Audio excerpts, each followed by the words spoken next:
Salió a dar un paseo y no regresó jamás. El 22 de julio de 2024, un lunes cualquiera en Omsk, desapareció Evangelina Aleshkina, la mayor de 3 hermanos, una estudiante que en pocas horas debía tomar un vuelo de regreso a Moscú. Entre ese paseo y lo que ocurrió después, no pasaron más de un par de horas. La familia Aleshkin había volado desde Moscú para pasar unos días visitando a la bisabuela y al tío de Evangelina. Un barrio tranquilo, con un parque cercano, el Parque 30 Aniversario de la Victoria, y a pocos pasos, el paseo marítimo del río Irtish. Esa misma noche tenían el vuelo de regreso. El padre de Evangelina, Sergei, trabajaba como analista y dirigía el área de Data Science en grandes empresas. Eva soñaba con estudiar periodismo en la Universidad Estatal de Moscú, viajar y escribir para grandes medios. La familia vivía en Moscú. A Omsk no venían con frecuencia, y esta visita era más familiar que vacacional. Alrededor del mediodía, Sergei y su esposa salieron del hotel a pasear. Eva se unió poco después a su padre. Se encontraron en un pequeño puente a unos 50 metros del parque. Caminaron juntos hacia el Irtish y luego ella dijo: «Vayan ustedes a prepararse. Yo ya estoy lista. Voy a pasear un rato». Los padres volvieron al hotel y durante un tiempo todo transcurrió con normalidad, pero luego la llamaron al teléfono. No contestaba. Una vez más y otra. Apagado. Según el padre, Eva era hogareña, tranquila, y siempre tenía claro cuándo debía volver. Nunca antes había pasado algo así. Una cámara de seguridad del hotel registró lo siguiente. A las 3 de la tarde, Eva estaba en el estacionamiento hablando por teléfono. Después caminó en dirección al parque. Son las últimas imágenes que existen de ella. A las 4, los padres ya habían acudido a la policía. Más tarde, en los medios circuló una versión, según la cual ella supuestamente había discutido con sus padres antes de irse y se habría marchado por enfado. Sergei lo desmintió de inmediato. Nada de eso había ocurrido. Una hora después de la última llamada, su teléfono quedó en silencio definitivamente. Los padres empezaron a buscar. No la encontraron. El primero en salir corriendo fue el padre. Recorrió todo el parque. Vacío. La madre fue en otra dirección, tampoco nada. Se sumó el guardia de seguridad del hotel y entre todos recorrieron toda la zona. Llegaron hasta la orilla del Irtish. Ningún rastro, ninguna pista. Al anochecer del 22 de julio llegó la policía. El Comité de Investigación de la región de Omsk abrió una causa penal por desaparición. Paralelamente se sumaron voluntarios de los grupos Lisa Alert y Dobrospas. Montaron un puesto de mando, carpa naranja, radios, coordinador, todo según el protocolo estándar de búsqueda masiva. Revisaron las cámaras, pero la única grabación era aquella del estacionamiento del hotel. Más allá de eso, ninguna cámara del parque captó a Eva, como si simplemente se hubiera desvanecido. Había varias hipótesis: que se perdió, que fue a casa de algún conocido, que se asustó por algo, o la peor de todas, que alguien la retenía contra su voluntad. Sergei insistió desde el primer momento. Eva no conocía la ciudad, no tenía amigos en Omsk, no tenía a dónde ir, o alguien la estaba reteniendo, o físicamente no podía acercarse a pedir ayuda. Esa misma noche, la madre llevó a los hijos menores de regreso a Moscú y ella misma volvió de inmediato a Omsk. El vuelo en el que debía viajar toda la familia partió sin ellos. A medianoche, la búsqueda no se detuvo. Grupos de voluntarios trabajaron hasta las 4 de la madrugada, peinaron el parque, la orilla del río y las calles cercanas. Resultado: 0. Ni un solo testigo, ni una sola llamada. La formación del día siguiente fue a las 10 de la mañana. Para entonces, ya participaban 62 personas en la búsqueda. Vecinos de Omsk llegaban por su cuenta sin que nadie los convocara. El parque fue dividido en cuadrantes y cada grupo avanzó en formación cerrada, peinando su sector. Eso que los rescatistas llaman asignación de tarea. 15 grupos salieron simultáneamente, unos a pie, otros en autos y monopatines. Un equipo ecuestre inspeccionó las zonas más alejadas del parque y drones escanearon el terreno desde el aire. Al final del segundo día, El número de participantes superaba los 117. En total recorrieron 414 kilómetros. Pegaron carteles de búsqueda, inspeccionaron la zona boscosa desde el sanatorio hasta la playa Kirovskaya. El comité de investigación trabajaba en paralelo. Interrogaban testigos, analizaban grabaciones de cámaras, verificaban los contactos de Eva. La Fiscalía de la región de Omsk tomó el caso bajo supervisión. Con toda esa magnitud de operativo, ni una sola pista. El padre no dormía. Permanecía en el puesto de mando. La madre recorría el parque con una fotografía, preguntándole a cada persona que se cruzaba. En un momento dado, se sumaron rastreadores caninos con perros de servicio. La madre trajo una prenda de Eva para tomar el rastro. El perro captó el olor y comenzó a avanzar con seguridad desde el hotel, atravesando el parque hasta la orilla del Irtish. Allí, justo al borde del agua, el rastro se perdió. El perro no siguió adelante. Eso redujo de inmediato las posibilidades a dos opciones. O ella entró al río, o alguien la llevó a lo largo de la orilla.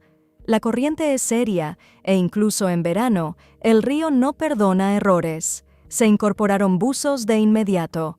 Los rescatistas comenzaron a inspeccionar el fondo a lo largo de la línea costera.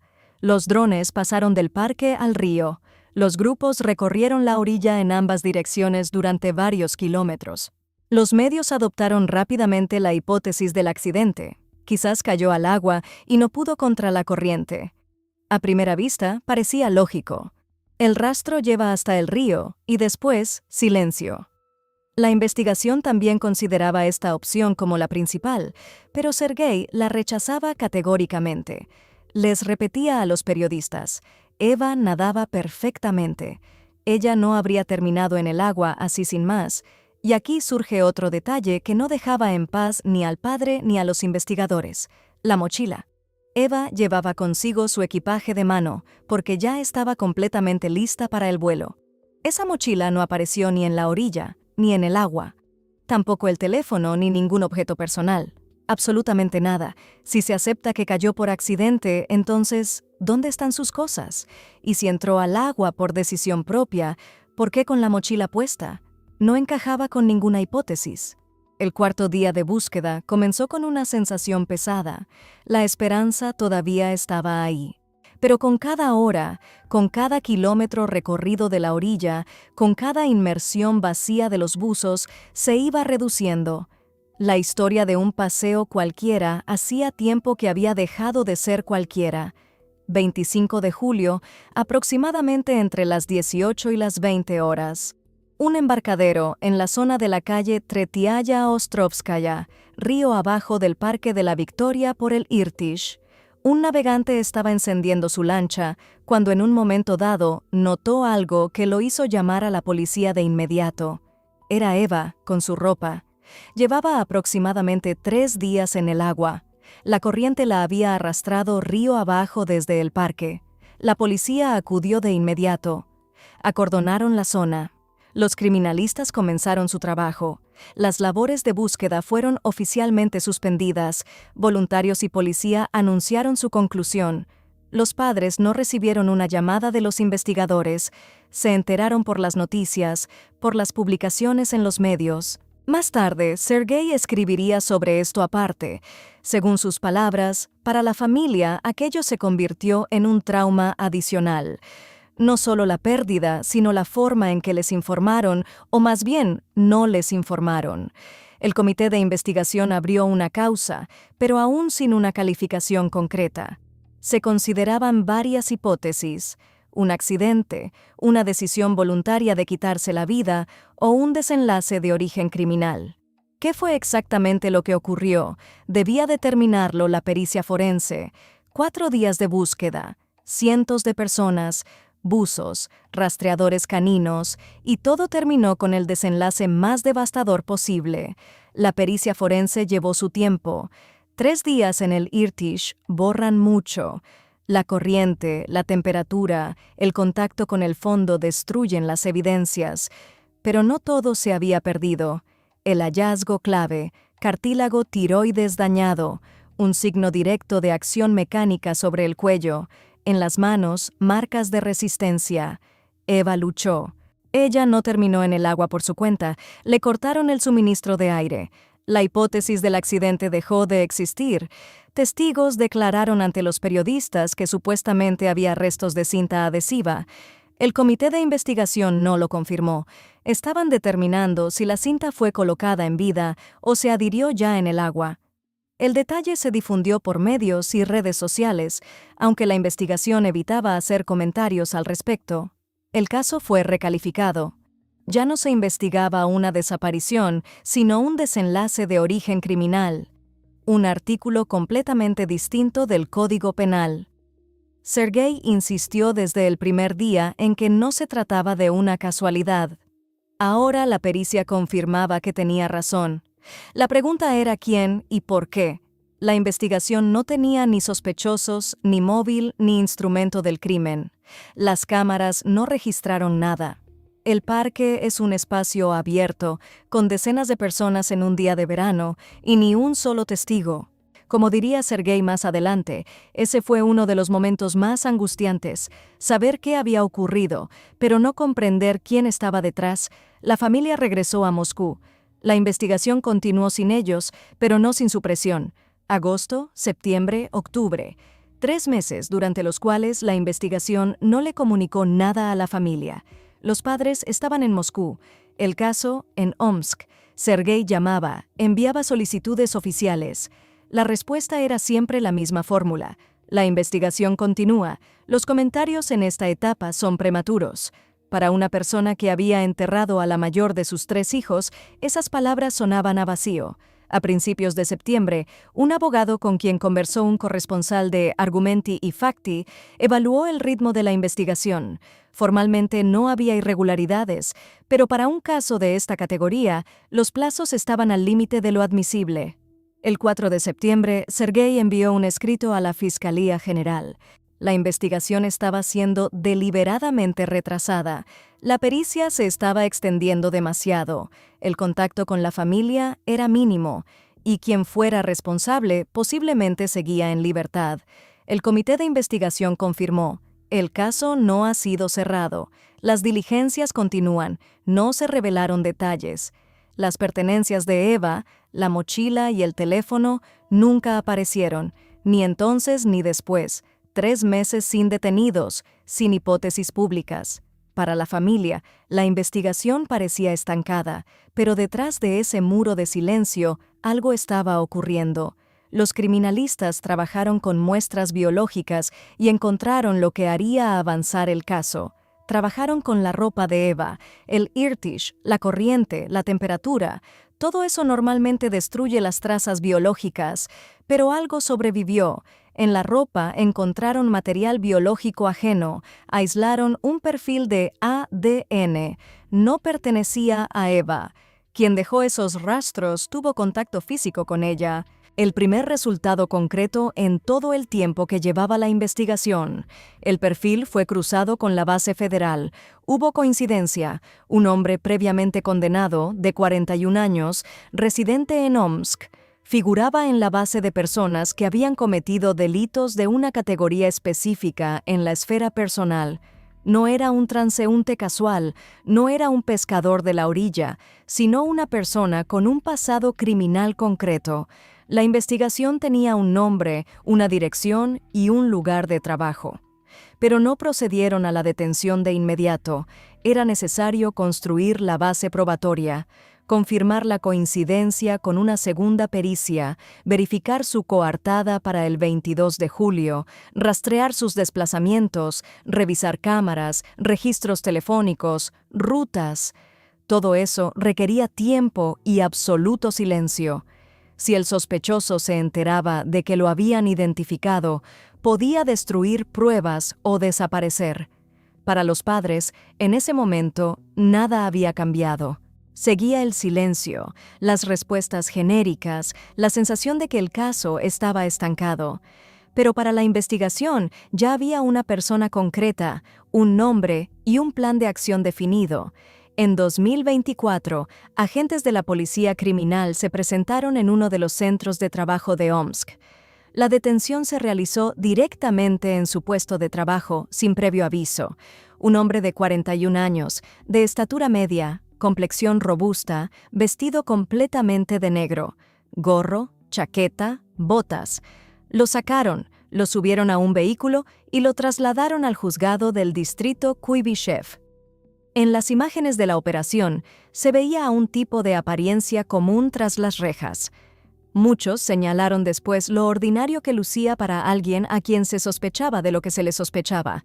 El tribunal dictó prisión preventiva hasta el 22 de diciembre.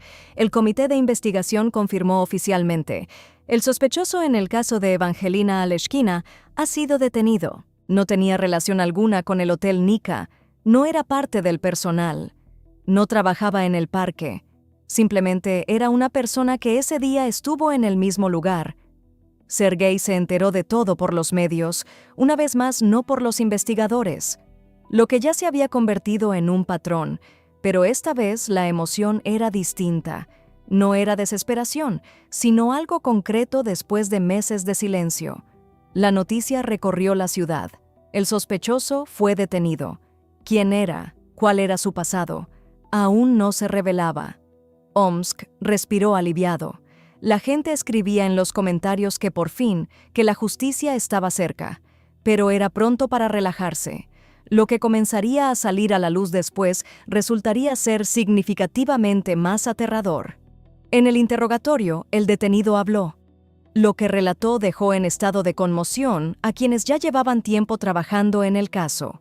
Según su versión, el 22 de julio estaba pescando en la orilla del Irtish. En un momento dado, Eva se acercó y le preguntó: ¿Qué haces aquí?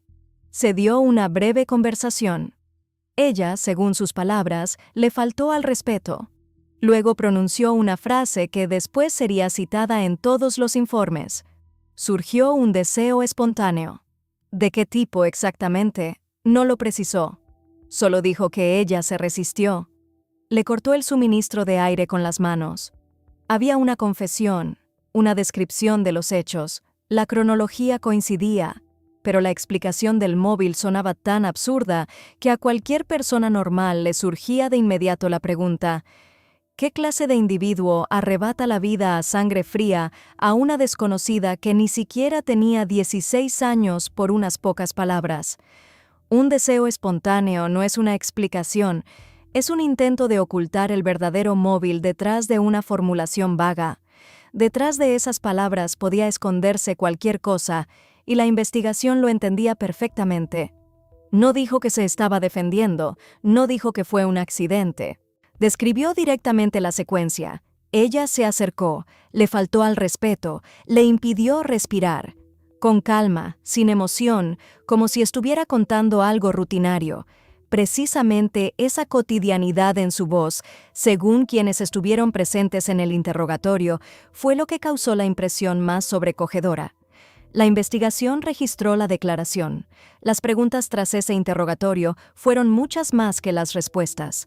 Más adelante se descubriría que detrás de ese deseo espontáneo se ocultaba algo que el detenido prefería no contar. Los investigadores continuaron trabajando con sus declaraciones e intentaron llegar al verdadero móvil. Presionaban en los detalles, formulaban las mismas preguntas desde diferentes ángulos, volvían a los puntos clave. En un momento dado, soltó una segunda formulación, aún más extraña. Lo hizo buscando ese desenlace, sin más, sin razón, sin propósito. La vio y actuó. Si el deseo espontáneo al menos admitía alguna interpretación, lo de buscando ese desenlace no encajaba en absolutamente nada. Un intento de cerrar el tema, de darle a la investigación alguna respuesta, con tal de que dejaran de preguntar. La pericia forense a esas alturas había establecido un dato importante. No hubo agresión de índole sexual. No se encontraron evidencias que confirmaran ese tipo de ataque. Esto desconcertaba aún más. Eliminaba de la ecuación el móvil que en casos similares suele ser el principal. Si no fue por eso, entonces, ¿por qué? La hipótesis más probable era que simplemente mentía. no sobre los hechos. Esos los describió con suficiente detalle y la descripción coincidía con lo que la investigación ya sabía, sino sobre el móvil. Ocultaba algo que, en su percepción, se vería mucho peor que ese buscando ese desenlace. Una cosa es admitir el hecho en sí y otra muy distinta explicar qué lo impulsó realmente. La gente en los comentarios escribía que aquello era inconcebible, que detrás debía haber algo más. Y tenían razón. En los expedientes del caso ya figuraba un detalle que aún no se había hecho público. Tenía antecedentes penales. ¿Por qué delito exactamente? No se reveló, pero como se sabría más adelante, precisamente su pasado explicaría aquello que él mismo no podía explicar. Periodistas fueron a la dirección del sospechoso, un sector de casas particulares en Omsk, una calle tranquila donde todos se conocen desde que nacieron. Los vecinos, en su mayoría mujeres mayores, lo recordaban desde joven. Svetlayevna recordaba, Oleg era muy educado. Ibas por la calle y siempre decía, «Buenos días, tía Tania». Callado. Sin problemas en la escuela. Vivía con sus padres. El padre, según los vecinos, bebía mucho. El hermano no era mejor, también con problemas, también sin un futuro claro. Pero Oleg, en comparación, parecía diferente. Trabajaba como tornero en una fábrica cercana. No estaba casado, no tenía familia propia. En su tiempo libre iba a pescar, ahorraba para comprarse un auto. Quizás algún día se casaría. El retrato de un hombre solitario común de más de 40 años, de los que hay miles en cualquier ciudad.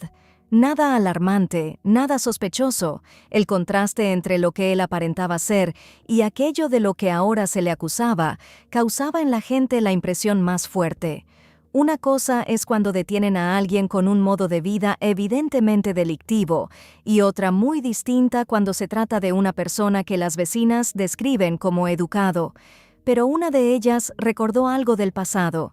Hace mucho, cuando Oleg era muy joven, hubo un incidente que en la calle se comentaba en susurros. No abiertamente, sino entre ellos, a puertas cerradas. Conoció a una chica de la calle Incenernaya y luego ella presentó una denuncia contra él. ¿Qué había detrás de esa denuncia exactamente? La vecina no lo precisó. Hizo una pausa y luego continuó. Presentó una denuncia contra él. De esas.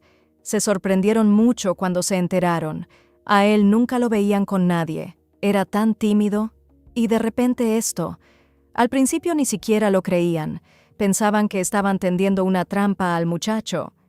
Ese pensaban eso, pero decían aquello luego sonaría especialmente pesado en el contexto de lo que se descubriría después. La investigación no se detuvo en una sola denuncia. Empezaron a verificar, a interrogar, a cruzar datos, y descubrieron que aquella chica de la calle Incenernaya no era la única.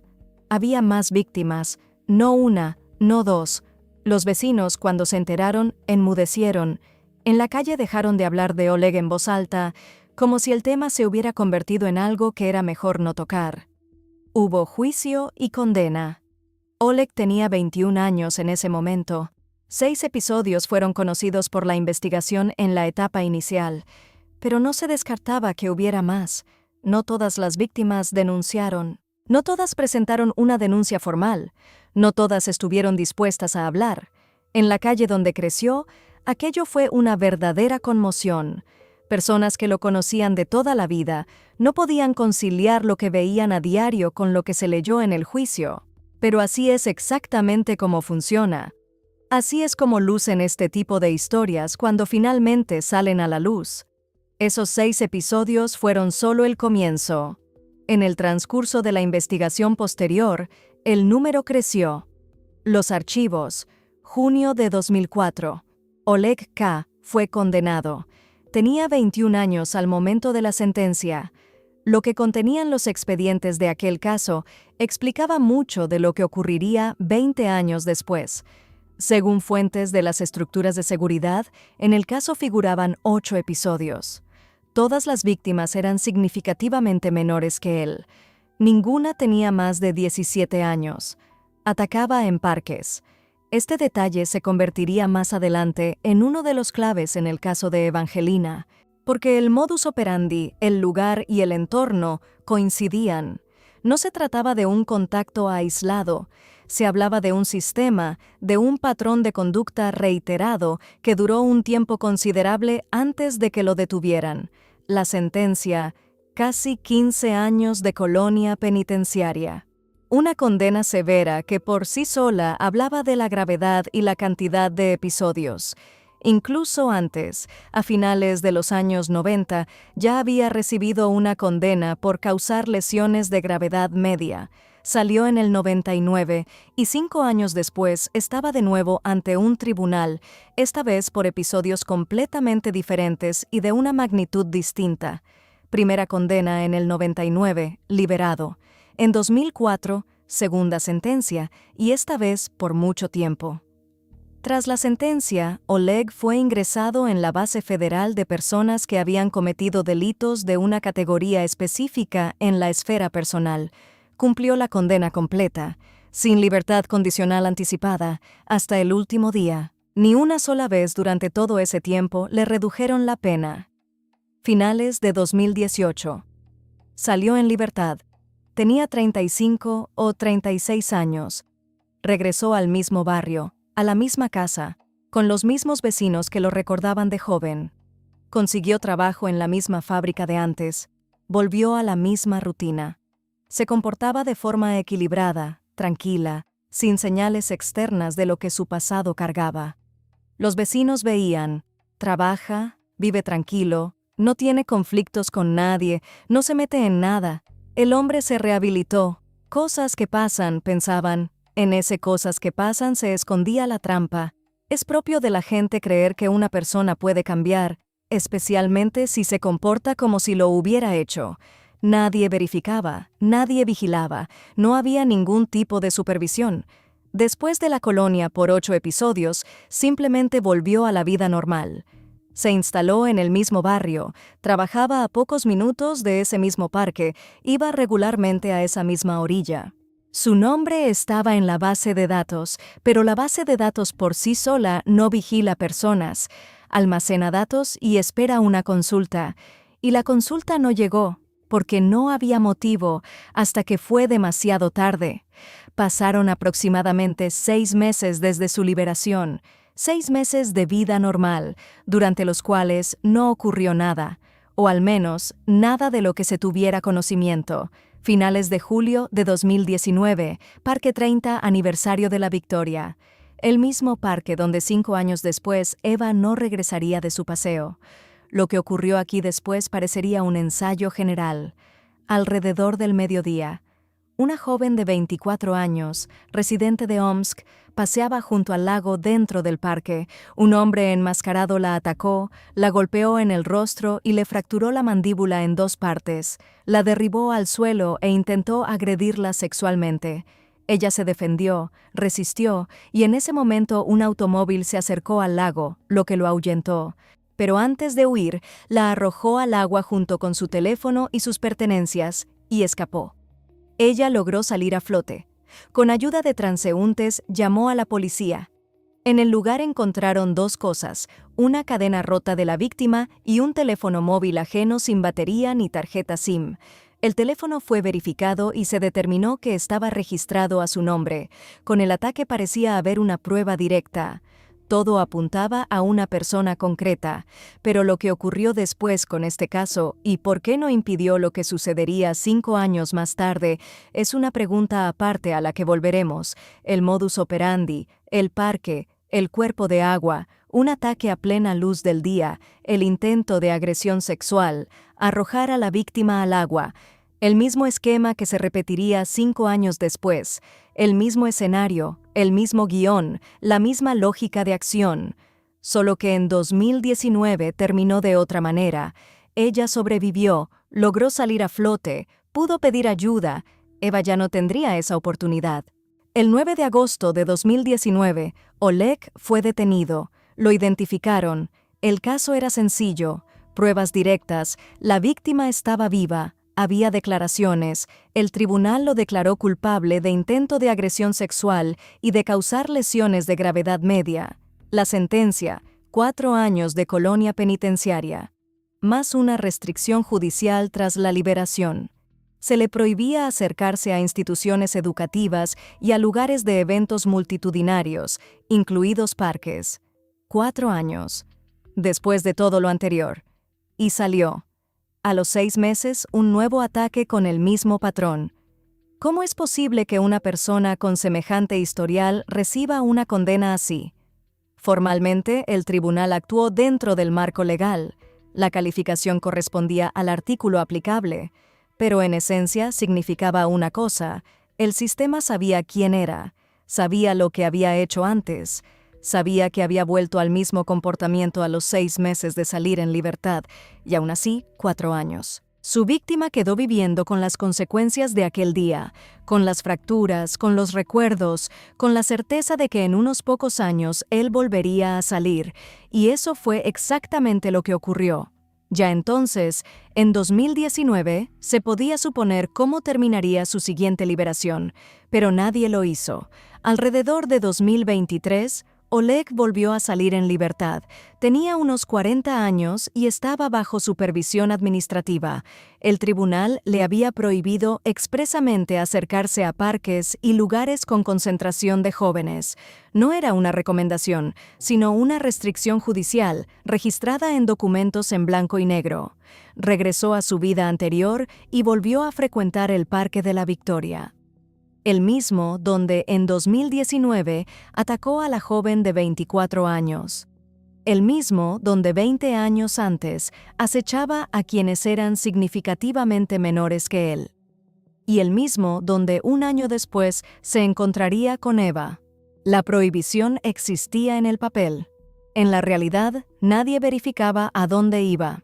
La supervisión administrativa, que debía prevenir exactamente esto, no funcionó.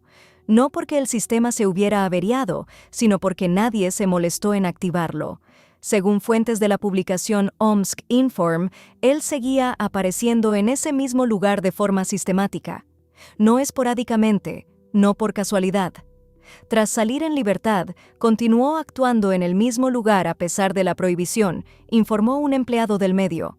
Esto es quizás lo más devastador de toda esta historia. No que haya vuelto a lo mismo.